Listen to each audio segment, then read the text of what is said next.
You know, like, is it worth it to lose your female companions in an effort to find a husband or a suitable partner? Where I think this is the first time where I was like, Elizabeth, I like you, but I'm not on your side on this one.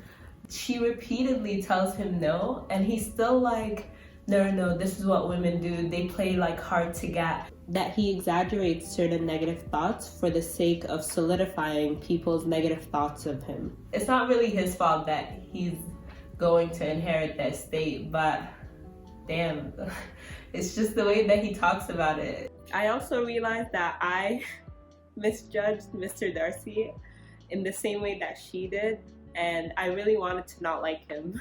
I really hate this dude. For today's video, I'm going to be rereading Pride and Prejudice by Jane Austen.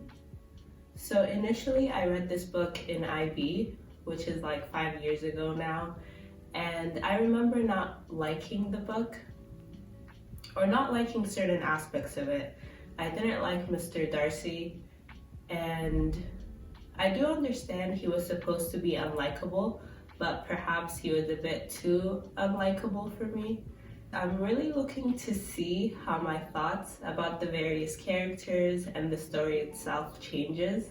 Even though I didn't enjoy the book, the themes that it talked about, I still really liked.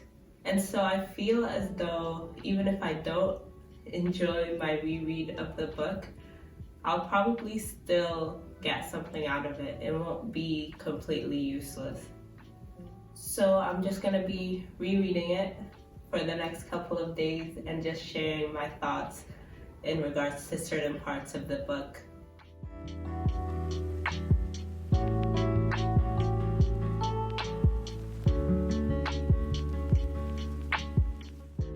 So I am 20 pages in, and so far it's going well, not gonna lie. Also, I found a really good audiobook on YouTube for free. It's been a pleasant experience listening to it alongside reading the book. There are a lot of characters that I forgot about. So far, the characters I like include Elizabeth, Mary, and Jane. I remember really disliking Mrs. Bennet, but as I'm reading this, I feel like I don't dislike her as much as I did the first time reading this. Just because I felt like she was very superficial, and all she was concerned with was marrying off her daughters, which is true, but it's not something that I can fault her for, considering where the story takes place. It makes sense that she would try so hard to ensure that her daughters in the future have a stable life and livelihood. So I can't really fault her for being so focused on marriage, which I recall was one of the things that I disliked about her. Also, I did not like Mr. Darcy, but as I'm reading this, I still don't like him, but a lot of the words that he says, I feel like are unnecessarily rude. So, for example, when Mr. Bingley was asking him why he didn't want to dance with any of the women, he replies, "Your sisters are engaged, and there is not another woman in the room whom it would not be a punishment to me to stand up with."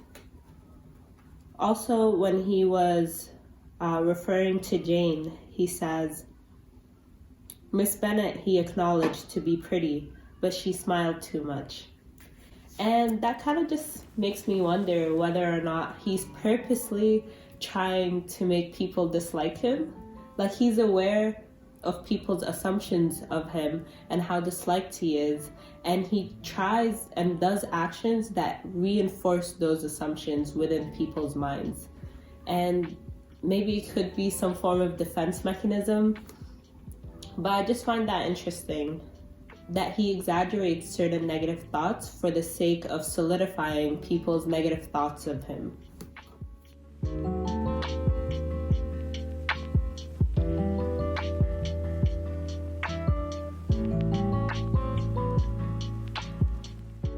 So I am now 100 pages in, and I'm still really enjoying it. And I think it has to do a lot with the audiobook. Like, this woman, I don't know, I can't believe it's free.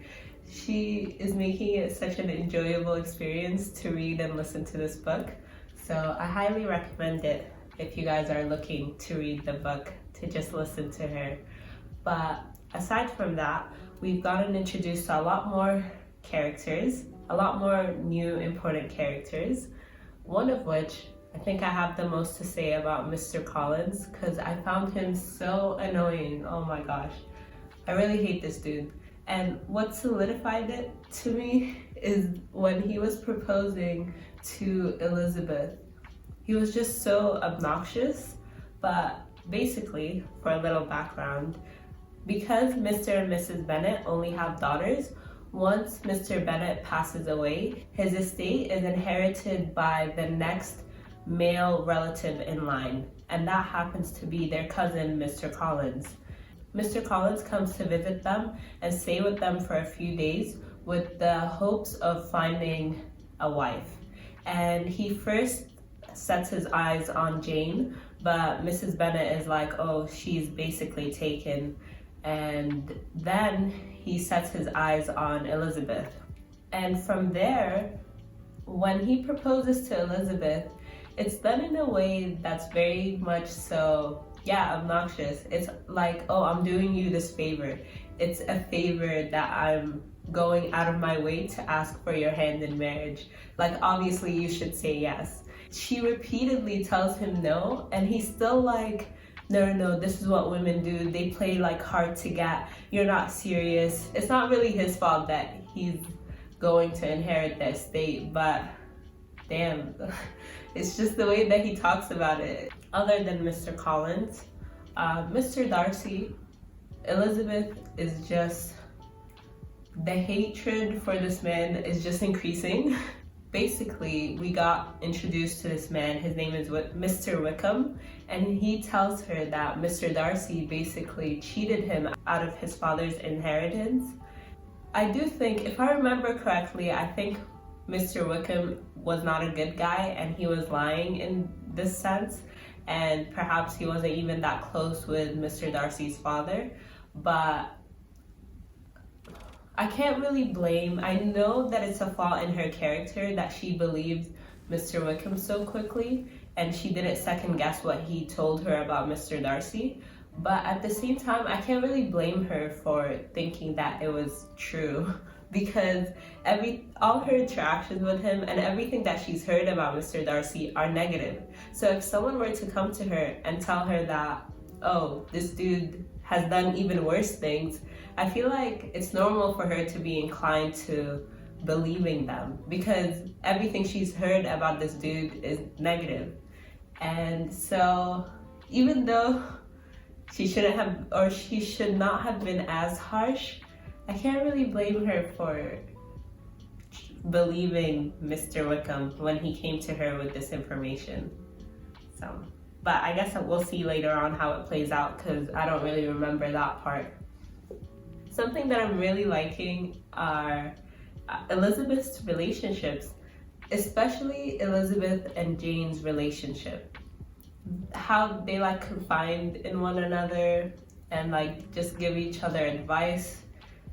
I feel like they both really ground one another. Elizabeth almost has a pessimistic approach to the majority of things, but Jane is quite the opposite in that she's very hopeful and she always sees the best in people. And so I feel like they really balance each other out. There's this one part that I found interesting. When the ladies removed after dinner, Elizabeth ran up to her sister and, seeing her well guarded from cold, attended her into the drawing room, where she was welcomed by her two friends with many professions of pleasure. And Elizabeth had never seen them so agreeable as they were during the hour which passed before the gentlemen appeared. Their powers of conversation were considerable. They could describe an entertainment with accuracy, relate an anecdote with humor, and laugh at their acquaintance with spirit. It's almost as though when they're around the gentlemen, they sort of dumb themselves down and less of their personality shows. And I think this is especially true to Caroline Bingley, if I remember correctly. She's the one that's just throwing herself at Mr. Darcy And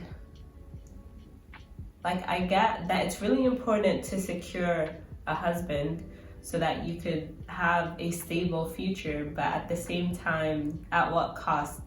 You know, like, is it worth it to lose your female companions in an effort to find a husband or a suitable partner? It's later on the same day, but I got to an interesting part where I think this is the first time where I was like, Elizabeth, I like you, but I'm not on your side on this one, because Charlotte is now going to marry Mr. Collins, and for some reason, not for some reason, because of that, Elizabeth has been really harsh on her judgment of her friend, and it's obvious that she kind of lost respect for her friend, which is really sad to see because, I mean, from the very beginning of the book, you know that they're close friends, and just because she disagrees with her reasons for marriage, she no longer respects her friend.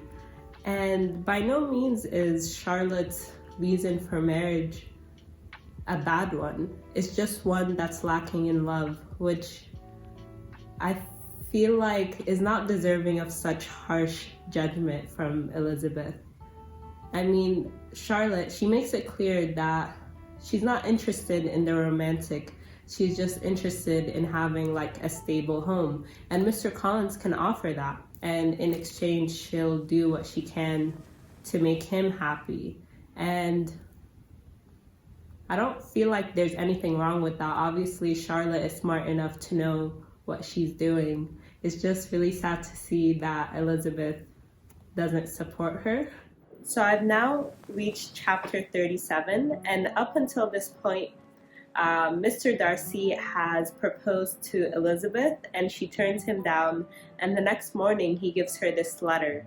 And this letter basically causes her to check herself, and the letter makes her realize how much prejudice she has and how wrongfully she viewed Mr. Darcy's character, and also the character of Mr. Wickham. She was so blinded by her want to hate Mr. Darcy and her want to like Wickham that she kind of ignored all of these signals that could have helped her realize the truth earlier on.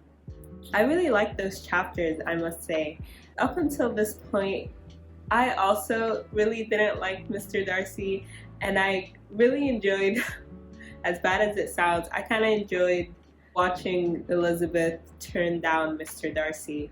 But after seeing her reaction to the letter, now that I'm thinking about it, I guess Mr. Darcy wasn't as bad as I thought he was. Earlier on, I also said that I don't really blame Elizabeth for thinking so badly of Mr. Darcy, but after reading this chapter and watching her get really introspective and think about all of the things that happened and the things that she was told, I also realized that I misjudged Mr. Darcy in the same way that she did, and I really wanted to not like him. I'm curious to see how Mr. Darcy changes and the effect that Elizabeth has on him, because up until now, he's still very much prideful, and I think he wrote the letter because Elizabeth hurt his pride by turning him down. I feel like for this video, my thoughts have kind of been all over the place because I haven't really sat down to think about things through, and I've kind of just been filming what pops up in my head. So it could be really disjointed, but I think I'm gonna make this video into 2 parts. The second part will come out in the next few days, and hopefully that video will be a lot more coherent. In that video, I'll talk more about the ending and more thoughts regarding the actual themes of the book in regards to the topics of Pride and Prejudice, since I don't think I really touched on that. I kind of just talked about the characters generally. And yeah, if you've watched this far, thank you so much. I hope you kind of enjoyed it, and let me know your thoughts. I really like discussing books with people, so feel free to leave me a comment and we can talk more about the book.